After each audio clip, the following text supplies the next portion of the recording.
شروع اللہ کا نام لے کر جو بڑا مہربان نہایت رحم والا ہے۔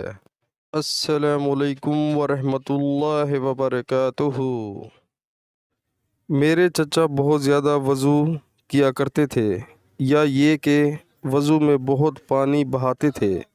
ایک دن انہوں نے عبداللہ بن زید رضی اللہ تعالیٰ عنہ سے کہا کہ مجھے بتلائیے رسول اللہ صلی اللہ علیہ وآلہ وسلم کس طرح وضو کیا کرتے تھے۔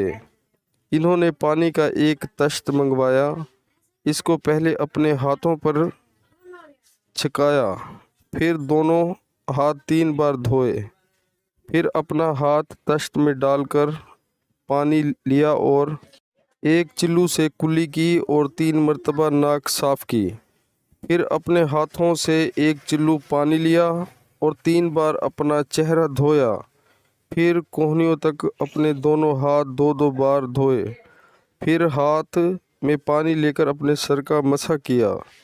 تو پہلے اپنے ہاتھ پیچھے لے گئے، پھر آگے کی طرف لائے، پھر اپنے دونوں پاؤں دھوئے، اور فرمایا کہ میں نے رسول اللہ صلی اللہ علیہ وآلہ وسلم کو اسی طرح وضو کرتے دیکھا ہے۔ پیارے مسلمانوں، اللہ تعالیٰ